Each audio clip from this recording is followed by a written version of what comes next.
जय हिंद दोस्तों, आप सभी लोगों का स्वागत है हमारे इस यूट्यूब चैनल सफ़र इंग्लिश का में। बच्चों, मेरा नाम राज सर है। बच्चों, अभी हाल ही में मैंने आप लोगों के बीच में दिस और दैट के यूज पर आधारित एक वीडियो अपलोड किया था, जिसको आप लोगों ने बहुत ही दिल से देखा था और काफ़ी भी उस वीडियो पर लाइक और कमेंट्स मिले थे। बहुत बहुत धन्यवाद आप लोगों का। बच्चों, उस वीडियो को जो मैंने अभी हाल ही में अपलोड किया था, जो आप लोगों ने देखा था, उसी का आप देखेंगे तो यहाँ पर use of this and that, और यहाँ पर बच्चों देखिए लिखा है एडवांस। क्या लिखा है बच्चों? एडवांस। तो बच्चों, दिस और दैट को जो आपने अभी हाल ही में सीखा था, उसका एक एडवांस लेवल क्या होता है बच्चों? मतलब दिस और दैट के आगे कुछ उसके एडवांस लेवल, मतलब ऐसे सेंटेंस जो थोड़ा सा टफ लेवल के होते हैं, कि जो छोटे छोटे सेंटेंस से थोड़ा सा उच्च लेवल के होते हैं, कि जो बच्चों को समझ में नहीं आते हैं, उसका ट्रांसलेशन करने में उनको दिक्कत होती है। तो बच्चों, इस वीडियो लेक्चर में मैं आपको कुछ दिस और दैट पे आधारित कुछ ऐसे सेंटेंस सिखाऊंगा जो आपको थोड़े से टफ लेवल के सेंटेंस होते हैं और बड़े आसानी से एकदम सिंपल तरीके से वो आपको ट्रांसलेट करने आ जाएंगे। तो बच्चों देखिएगा, यहाँ पर जैसा कि मैंने पिछले वीडियो लेक्चर में आपको अफर्मेटिव सेंटेंस, निगेटिव सेंटेंस और यहाँ पर आप देख रहे होंगे इंट्रोगेटिव सेंटेंस। तो बच्चों, साधारण वाक्य, नकारात्मक वाक्य और प्रश्नवाचक वाक्य, ये तीन प्रकार के वाक्य हमने आपको उस वीडियो लेक्चर में सिखाया था। इस वीडियो लेक्चर में भी मैं आपको अफर्मेटिव, निगेटिव और इंट्रोगेटिव सेंटेंस पढ़ाऊंगा, लेकिन थोड़ा सा एडवांस लेवल रहेगा। सेंटेंस थोड़ा सा पिछली वीडियो लेक्चर से हट कर रहेगा, और मेरा सभी बच्चों से निवेदन है कि आप मेरे वीडियो को एकदम पेशेंस के साथ, एक एक चीज़ को धैर्य के साथ देखिएगा। आपको इस वीडियो लेक्चर से बहुत कुछ सीखने को मिलने है। तो चलिए बच्चों, टाइम को वेस्ट नहीं करते और आपको एक एक चीज़ सिखाना शुरू कर देते हैं। बच्चों देखिए, यहाँ पर अफर्मेटिव सेंटेंस लिखा है और इसके सामने आप देख रहे होंगे ये लिखा है इसका स्ट्रक्चर, मतलब ट्रांसलेशन किस रूप में कैसे बनाए जाएंगे, इसका स्ट्रक्चर लिखा है। यहाँ पर भी आप देख रहे होंगे बच्चों, यहाँ पर निगेटिव सेंटेंस लिखा है और नकारात्मक वाक्य, और इसका भी स्ट्रक्चर यहाँ पर बनाया गया है। यहाँ पर इंट्रोगेटिव सेंटेंस है, इसका भी स्ट्रक्चर बनाया गया है। तो चलिए बच्चों, एक एक चीज़ को हम पहले अफर्मेटिव, फिर निगेटिव, फिर इंट्रोगेटिव सेंटेंस सॉल्व करते हैं। तो यहाँ पर बच्चों देखिएगा, मैंने पहला सेंटेंस यहाँ पर जो लिखा है ना, वो जैसे आपने वीडियो लेक्चर फर्स्ट में आपने देखा था, जो बेसिक का था, एडवांस लेवल का नहीं था, उसमें मैंने कुछ इसी प्रकार के सेंटेंस लिए हैं। यहाँ पर देखिए, यहाँ पर लिखा है यह एक अच्छी गाड़ी है। बच्चों ध्यान से देखिएगा, लिखा है कि यह एक अच्छी गाड़ी है। इसमें कोई एडवांस लेवल नहीं है, लेकिन जैसे ही आप यहाँ पर दूसरे नंबर पे सेंटेंस पे आएंगे, यहाँ पर थोड़ा सा हट कर सेंटेंस मिलेगा, जिसको आपको इसमें नई चीज़ सीखने को मिलेंगी। तो बच्चों देखिएगा, पहले इस सेंटेंस को हम सॉल्व कर लेते हैं। ये कह रहे हैं कि यह एक अच्छी गाड़ी है। अब बच्चों, इसका ट्रांसलेशन करने के लिए यहाँ पर स्ट्रक्चर देखिए आपके सामने लिखा हुआ है। नियम कह रहा है कि सबसे पहले दिस या दैट में से किसी एक को लिखिए, फिर इज या वाज, अगर है आया है तो इज लगेगा, अगर सेंटेंस के लास्ट में था आया है तो आप वाज लगाएंगे, और लास्ट में जो नेम आया है उसको रख देंगे, जैसा कि मैंने वीडियो लेक्चर इसके पहले वाले में सिखाया था। तो चलिए बच्चों, ट्रांसलेशन करते हैं। लिखा है यह एक अच्छी गाड़ी है। ट्रांसलेशन करने से दिस या दैट में से कोई एक, तो सेंटेंस देख कर ही बच्चों, कोई भी सेंटेंस हो आप देख कर ही समझ जाते हैं कि इसमें दिस आएगा कि दैट आएगा। यहाँ पर देखिए यह लिखा है, तो इसका मतलब है कि यहाँ पर आएगा दिस, तो लिखेंगे दिस। अच्छा, एक चीज़ और बच्चों हम यहाँ पर आपको बता दें, यहाँ दिस और दैट लिखा है, तो दिस का मतलब होता है यह और दैट का मतलब होता है वह। अब बच्चों यहाँ पर देखिए यह लिखा है तो दिस आ गया। अब नियम के हिसाब से कह रहे हैं कि इज या वाज में से किसी एक को रखिए, तो यहाँ पर है आया है तो हम रख देंगे इज। दिस इज, यह है, यह है। अब नेम लिखना है। नेम में क्या बचा है बच्चों? एक अच्छी गाड़ी, यही तो बचा है। तो एक अच्छी गाड़ी की अंग्रेजी पहले एक के लिए लिखेंगे ए, अच्छी की अंग्रेजी गुड, और गाड़ी की अंग्रेजी क्या कहते हैं बच्चों? कार। क्या कहते हैं? कार। तो हो गया this is a good car. अब बच्चों यहाँ पर आते हैं इस सेंटेंस में, यहाँ पर थोड़ा सा एडवांस लेवल का सेंटेंस है, जरा देखिएगा। ये कह रहे हैं कि यह गाड़ी अच्छी है। अभी इसके पहले क्या था कि यह एक अच्छी गाड़ी है, लेकिन अब कह रहे हैं कि यह गाड़ी अच्छी है। अब बच्चों एक चीज़ मैं आपको एकदम स्पष्ट और अच्छे से समझा देना चाहता हूँ कि अगर किसी भी सेंटेंस में यह शब्द जो यह या वह होता है, अगर इसके साथ कोई नाम लग के नहीं आया है, कोई नाम लग के नहीं आया है, इसका मतलब कि सेंटेंस ऐसा होगा, यह एक गाड़ी है, यह एक मोबाइल है।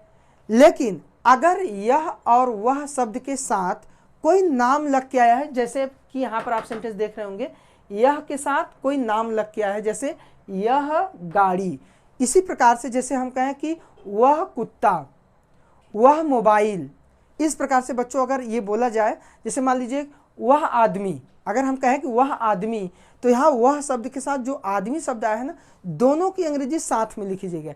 इसीलिए यह कहा गया कि ये आपका एडवांस लेवल का थोड़ा सा स्ट्रक्चर बनेगा और आपको ये चीज़ें मालूम होनी चाहिए। जैसे मैंने कहा यह कुर्सी, हमने क्या किया बच्चों, यह कुर्सी, जब हमने कहा यह कुर्सी, तो यह के साथ जो कुर्सी नाम जुड़ा है ना, दोनों साथ में अंग्रेजी होगी दिस चेयर, इस प्रकार से। तो चलिए बच्चों देखते हैं।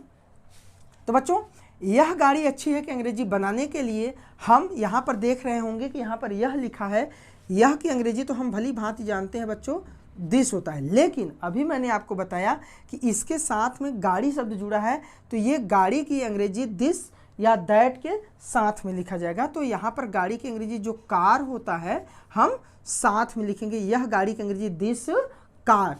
दिस कार लिखने के बाद तब इज या वाज में से किसी एक को लिखेंगे। तो यहाँ पर बच्चों देख रहे हैं है लिखा है, तो यहाँ पर आने वाला है एज। अब नेम, अब यहाँ नेम में जो बचा है वो है अच्छी, और अच्छी को इंग्लिश में हम कहते हैं गुड। क्या कहते हैं बच्चों, गुड। अब देखिए ये ट्रांसफॉर्म बन गया, दिस कार इज गुड। अभी था या this is a good car, लेकिन अभी बन गया दिस कार इज गुड। क्यों? क्योंकि यहाँ पर यह या वह के साथ अगर कोई नाम लग कर आया है तो उसकी अंग्रेजी साथ में लिखते हैं। ये चीज़ें आपको दिस और दैट का जो वीडियो पहला लेक्चर था उसमें नहीं बताया गया था, क्योंकि वो अभी बेसिक का था, इसलिए उसको नहीं बताया गया था। अब ये थोड़ा सा एडवांस का है, तो इसमें आप देख रहे होंगे। अब बच्चों देखिए अगला सेंटेंस है कि वह लड़का मेरा भाई है। अब इस सेंटेंस में क्या है बच्चों, वह लड़का, देखो साथ में आया है वह लड़का, तो वह लड़का की अंग्रेजी साथ में आप लिखिए दैट बॉय, क्योंकि वह की अंग्रेजी दैट और लड़का की अंग्रेजी बॉय होता है, दैट बॉय। अब इसके बाद बच्चों इज या वाज में से किसी एक को रखिए, तो यहाँ पर देखिए था आया है, तो सीधा सीधा यहाँ पर क्या हो जाएगा, वाज। दैट बॉय वाज, वह लड़का था, क्या था, मेरा भाई। अब लास्ट में जो नेम रखना है वह है मेरा भाई, और मेरा भाई की अंग्रेजी हो जाएगा माई ब्रदर। भाई की अंग्रेजी क्या होता है, ब्रदर। ठीक है। अब जरा देखिए बच्चों, ये वह गायक बहुत मशहूर है। अब इस सेंटेंस को देखिए बच्चों, वह गायक, अब देखिए वह के साथ एक नाम लग कर आया है गायक, तो इसकी अंग्रेजी आप हमेशा साथ में लिखेंगे, वह गायक। तो आप लिखेंगे बच्चों दैट, गायक को क्या कहते हैं, सिंगर। क्या कहते हैं, सिंगर। अब देखिए बच्चों ये हो गया दैट सिंगर साथ में। अब इसके बाद इज या वाज में से कोई एक आएगा, तो सेंटेंस में देखो है आया है, तो यहाँ पर आप लगा देंगे एज, दैट सिंगर एज। अब लास्ट में लिखना है नेम, और नेम है बच्चों बहुत मशहूर, क्योंकि देखिए वह गायक की अंग्रेजी दैट सिंगर हो गया, है की अंग्रेजी इज हो गया, तो बचा क्या अब मेरा बहुत मशहूर, यही जो बचा है मेरा नेम हो जाता है। तो अब बच्चों बहुत मशहूर की अंग्रेजी, बहुत की अंग्रेजी तो वेरी होता है, लेकिन मशहूर का क्या मतलब है, मशहूर मतलब होता है जो व्यक्ति बहुत प्रसिद्ध होता है उसको मशहूर कहते हैं। तो मशहूर को हम कहते हैं फेमस। क्या कहते हैं, फेमस। तो बहुत मशहूर का हो गया वेरी, वेरी मतलब बहुत, मशहूर को फेमस कहते हैं। फेमस की स्पेलिंग FAMOUS। देखिए बच्चों इस प्रकार से ये ट्रांसफॉर्म बन जाएगा, that singer is very famous. ये देखिए अफर्मेटिव को सेंटेंस बच्चों आते हैं। देखिए यहाँ पर जो निगेटिव सेंटेंस का सीक्वेंस लिखा है इसमें आते हैं। तो यहाँ पर पहले हम आपको स्ट्रक्चर समझा देते हैं। दिस या दैट में से कोई एक आएगा, फिर इज या वाज में से कोई एक आएगा, फिर लगाएंगे नॉट क्योंकि सेंटेंस निगेटिव होने वाला है। अब फिर लास्ट में लिखेंगे नेम। देखो बच्चों जो निगेटिव सेंटेंस होता है ना वो एकदम बिल्कुल हूबहू अफर्मेटिव की ही तरह होता है, एकदम अफर्मेटिव का स्ट्रक्चर होता है। जरा देखिए दिस या दैट शुरू में इसमें भी है, दिस या दैट इसमें भी है, इज या वाज इसमें है, इज या वाज इसमें है। बस यहाँ पर लास्ट में नेम से पहले निगेटिव में नॉट लगा देना है क्योंकि सेंटेंस निगेटिव का है। बस पूरा अफर्मेटिव का स्ट्रक्चर होता है। तो चलिए बच्चों एक एक सेंटेंस को हमने देख लेते हैं। यहाँ पर देखिए लिखा है यह डॉक्टर अच्छा नहीं था। अब बच्चों इसका ट्रांसलेशन करने के लिए सबसे पहले हम यह डॉक्टर की अंग्रेजी लिखेंगे और साथ में मैंने बताया ना कि यह के साथ अगर यह या वह के साथ अगर कोई भी नाम है तो दोनों की अंग्रेजी साथ में होगा। तो चलिए बच्चों देखते हैं, यह डॉक्टर की अंग्रेजी पहले हो जाएगा दिस डॉक्टर, दिस डॉक्टर। अब नियम के हिसाब से इजी आवाज में से कोई एक आएगा। तो बच्चों यहाँ पर आप देख रहे होंगे कि यहाँ था है, तो जाहिर सी बात है था है तो क्या आ जाएगा वाज। चूंकि निगेटिव सेंटेंस है इसलिए वाज के बाद तुरंत हमें लगाना पड़ेगा नॉट, क्योंकि सेंटेंस में देखिए यहाँ पर नहीं शब्द आया है, निगेटिव है। अब नेम, जो बचा है वही नेम है, बचा क्या है अच्छा। अब यहाँ पर अच्छा की अंग्रेजी गुड लिख देंगे, देखिए ट्रांसलेशन हो गया। अब बच्चों यहाँ पर देखिए यह इंजीनियर ईमानदार नहीं है। अब यह के साथ देखिए इंजीनियर नाम आया तो दोनों की अंग्रेजी साथ में लिखेंगे। यह इंजीनियर तो हम लिखेंगे बच्चों यह की अंग्रेजी दिस, इंजीनियर की स्पेलिंग ENGINEER। बच्चों ये इंजीनियर की स्पेलिंग आप याद रख लीजिएगा, इंजीनियर की स्पेलिंग ENGINEER, इंजीनियर। अब दिस या दैट के साथ जो नाम था वो हो गया। अब इजी आवाज में से कोई एक आएगा। तो बच्चों देखिए यहाँ पर है तो आप समझ रहे होंगे कि यहाँ पर ई जाएगा। चूंकि निगेटिव सेंटेंस है इसलिए इसके तुरंत बाद हम लगा देंगे नॉट। अब फिर नेम, नेम बचा है तो यहाँ पर ईमानदार शब्द आया है जिसको हम कहते हैं ऑनेस्ट। क्या कहते हैं बच्चों? ऑनेस्ट। अब ये देखिए ये ट्रांसलेशन निगेटिव का एक बन गया। अब यहाँ पर देखते हैं यहाँ सेंटेंस क्या कर रहा है, वह दुकानदार पागल नहीं था। अब बच्चों इसका ट्रांसलेशन करने के लिए वह दुकानदार की अंग्रेजी साथ में लिखेंगे। वह दुकानदार तो वह की अंग्रेजी हो गया बच्चों दैट, और दुकानदार को शॉपकीपर कहते हैं। इसकी spelling SHOP, shop keeper KEEPER। देखो बच्चों ये शॉपकीपर की स्पेलिंग है। दैट शॉपकीपर, दिस या दैट के साथ जो नाम आया है उसको लिखेंगे। इसके बाद इज या वाज में से कोई एक, इज लगेगा कि वाज लगेगा ये आपके हमको वीडियो लेक्चर पहले में बता चुके हैं। फिर भी हम यहाँ पर बता दे रहे हैं बच्चों कि अगर वाक्य के लास्ट में था है तो वाज लिखेंगे आप, और अगर मान लीजिए है आया है जैसे यहाँ पर आया है तो आप इज लिखते हैं। था आया है तो वाज लिखेंगे, है आया है तो इज लिखेंगे। तो यहाँ पर आया है था तो हम लगा देंगे वाज। चूंकि निगेटिव सेंटेंस है इसलिए इजी आवाज में से किसी एक को लिखने के बाद हम लगाएंगे नॉट। यहाँ पर बच्चों नॉट हो जाएगा। और फिर लास्ट में कह रहा है जो नेम है, जो नाम है उसको लिख देंगे, ट्रांसफॉर्म बनकर तैयार हो जाएगा। तो यहाँ पर देखिए पागल शब्द आया है, पागल को बोलते हैं मैड। क्या बोलते हैं बच्चों? मैड। देखिए ये ट्रांसफॉर्म बन गया। अब आते हैं निगेटिव सेंटेंस का अंतिम सेंटेंस लेकर, यह है वह लड़की एक अच्छी विद्यार्थी नहीं है। अब इसका ट्रांसलेशन करने के लिए वह लड़की की अंग्रेजी सबसे पहले लिखेंगे बच्चों दैट गर्ल। क्या लिखेंगे बच्चों? That girl. वह लड़की की अंग्रेजी हो गया दैट गर्ल। अब इज या आवाज में से किसी एक को रखेंगे तो है आया है तो यहाँ पर हम लिखेंगे इज। चूंकि निगेटिव सेंटेंस है, नहीं शब्द आया है तो नहीं की अंग्रेजी हम लिख देंगे नॉट। अब फिर नेम, अब नेम इसमें बच्चों क्या बचा है, देखिए वह लड़की की अंग्रेजी हम ये लिख चुके हैं, वह लड़की की अंग्रेजी ये हो गया। इसके बाद है की अंग्रेजी इज हो गया, नहीं की अंग्रेजी नॉट हो गया। अब बचा जो है बच्चों वही तो मेरा नेम है। अब बचा है कि एक अच्छी विद्यार्थी। अब एक अच्छी विद्यार्थी की अंग्रेजी, एक की अंग्रेजी ए, अच्छी की अंग्रेजी गुड, और विद्यार्थी की अंग्रेजी होता है स्टूडेंट। क्या होता है बच्चों? स्टूडेंट। देखिए ये हो गया ट्रांसलेशन बनके। अब बच्चों अब यहाँ पर देखिए इंट्रोगेटिव सेंटेंस है। इंट्रोगेटिव सेंटेंस का पहले मैं आपको स्ट्रक्चर समझा देता हूँ। देखिए सबसे पहले क्वेश्चन वर्ड, फिर इज या आवाज में से किसी एक को रखना है, फिर दिस या दैट में से किसी एक को रखना है, और अंत में लगा देना है नेम। लेकिन हाँ एक चीज बच्चों ध्यान दीजिएगा, इंट्रोगेटिव सेंटेंस में अलग अलग टाइप के सेंटेंस आते हैं। अगर सेंटेंस में कहीं भी वाक्य के बीच में, क्या बच्चों? वाक्य के बीच में अगर प्रश्नवाचक शब्द आया है तब आप सबसे पहले क्वेश्चन वर्ड को लिखते हैं। लेकिन अगर सेंटेंस की शुरुआत क्या से हो रहा है, बच्चों आपको ये मालूम होना चाहिए कि अगर सेंटेंस की शुरुआत क्या से हो रहा है तब अनुवाद जो ट्रांसलेशन होता है वो क्वेश्चन वर्ड से नहीं होता है, वो तब आपका इज या वाज से होगा अगर सेंटेंस की शुरुआत क्या से हो रहा है तब। लेकिन अगर सेंटेंस में सेंटेंस के बीच में क्वेश्चन वर्ड आया है तब आप सबसे पहले ट्रांसलेशन क्वेश्चन वर्ड से करेंगे। तो चलिए एक एक चीज को देख लेते हैं। यहाँ पर बच्चों सबसे पहले देखिए सेंटेंस क्या से ही चालू है। यही मैं आपको बता रहा था कि अगर क्या से सेंटेंस चालू है तो ट्रांसलेशन इज या वाज से आपका चालू होगा, क्वेश्चन वर्ड से नहीं होता है। कई बच्चों के दिमाग में ये होता है कि क्या से सेंटेंस की शुरुआत है, तो हम इस सेंटेंस की शुरुआत किससे कर लेंगे, व्हाट से। क्यों कर लेंगे व्हाट से, क्योंकि यहाँ पर क्या है बच्चों, जब भी क्या से सेंटेंस की शुरुआत होती है तो हम व्हाट से ट्रांसलेशन नहीं करते हैं, ये आपका गलत हो जाता है, इसको गलत माना जाता है।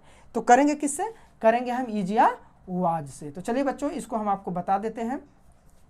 तो सबसे पहले इज या वाज लगाएंगे। इज या वाज हमारा डिपेंड करता है, सेंटेंस में था है तो जाहिर सी बात है कि सबसे पहले आएगा बच्चों वाज। इसके बाद ये क्वेश्चन वर्ड छूट जाएगा, यहाँ से इज या वाज में से किसी एक को लिखेंगे, फिर दिस या दैट में से किसी एक को। तो इसको तो समझना बहुत आसान है, अगर वह है तो हम दैट लगाएंगे, यह है तो दिस लगाएंगे। तो देखो बच्चों यहाँ पर है वह राजा, तो दिस या दैट के साथ इस नाम को भी साथ में लिखेंगे। तो वह राजा की अंग्रेजी बच्चों हम लिखेंगे दैट किंग। क्या लिखेंगे, दैट किंग। अब बच्चों लास्ट में नेम रखना है। नेम इसमें निर्दयी है, निर्दयी का अंग्रेजी होता है क्रूएल। क्या होता है बच्चों, क्रूएल, CRUEL। और इंट्रोगेटिव सेंटेंस है इसलिए वाक्य के अंत में क्वेश्चन मार्क लगाएंगे। अब अगला सेंटेंस है, क्या वह सैनिक कायर था। कायर था, कायर मतलब बच्चों डरपोक, जो डरपोक होता है उसको कायर बोलते हैं। तो क्या वह सैनिक कायर था। अब इसका ट्रांसलेशन देखिए, फिर क्या से सेंटेंस की शुरुआत है तो हम क्वेश्चन वर्ड नहीं लिख सकते, लिखेंगे इज या वाज में से किसी एक को। तो चलिए यहाँ पर भी था शब्द आया तो सबसे पहले हम लिखेंगे वाज, इसके तुरंत बाद दिस या दैट में से किसी एक को लगाएंगे। तो देखिए वह सैनिक, हमने बताया था ना यह या वह के साथ अगर कोई भी नाम आया है तो उसकी अंग्रेजी आप साथ में लिखेंगे। तो बच्चों वह सैनिक की अंग्रेजी हो जाएगा दैट, अच्छा सैनिक की अंग्रेजी सोल्जर होता है। क्या होता है बच्चों, सोल्जर। सोल्जर देखिए स्पेलिंग है SOLDIER, सोल्जर। इसके बाद अब लास्ट में हम नेम रखेंगे बच्चों, इसमें नेम आया है कायर, कायर को कहते हैं कोआर्ड। क्या कहते हैं बच्चों, कोआर्ड। अब लगा देंगे क्वेश्चन मार्क। अब बच्चों देखिए ये इंट्रोगेटिव सेंटेंस का अंतिम सेंटेंस यहाँ पर आया और इस सेंटेंस को देखिए, यह लड़का कैसा विद्यार्थी है। इस सेंटेंस में आप बच्चों देख रहे होंगे कि ये कैसा शब्द, ये आपका इंट्रोगेटिव वर्ड है, प्रश्नवाचक शब्द है और वाक्य के बीच में आया हुआ है। तो अब नियम यहाँ से चालू होगा, सबसे पहले हमें क्वेश्चन वर्ड ही रखना होगा। तो क्वेश्चन वर्ड कैसा शब्द है, तो कैसा को बोलते हैं हाउ। अब लगाएंगे इज या वाज में से किसी एक को, तो यहाँ पर है आया है तो लग जाएगा इज। अब बच्चों आगे थोड़ा सा बढ़ेंगे तो यहाँ दिस या दैट में से किसी एक को रखना है। तो यहाँ पर देखिए यह शब्द आया है तो हम यह की अंग्रेजी दिस से लगाएंगे, लेकिन हाँ यह लड़का साथ में अंग्रेजी रहेगा तो लिख देंगे दिस, लड़का की अंग्रेजी बॉय, ठीक ना। और अब क्या शब्द बचा है, नेम में विद्यार्थी। तो how is this boy student, student. अब ये क्वेश्चन मार्क लगा देंगे, हमारा ये ट्रांसलेशन बनके तैयार हो गया। तो बच्चों देखिए कितने आसान तरीके से, कितने सिंपल तरीके से मैं आपका एडवांस लेवल भी एक एक चीज आपको समझाते हुए बता दिया। आपको अफर्मेटिव, निगेटिव और इंट्रोगेटिव सेंटेंस कैसे बनते हैं आपको बता दिया। बच्चों अगर आपको हमारे ये वीडियो लेक्चर अच्छा लगा हो तो वीडियो को लाइक जरूर करिएगा, और आप हमारे पहली बार वीडियो लेक्चर को देख रहे हैं तो हमारे चैनल को सब्सक्राइब करिएगा और बेल आइकन को जरूर दबाइएगा, जिससे आगे आने वाली हर एक वीडियो की नई नोटिफिकेशन आपको जरूर मिल सके। चलिए मिलते हैं फिर एक नई वीडियो लेक्चर में, तब तक के लिए जय हिंद,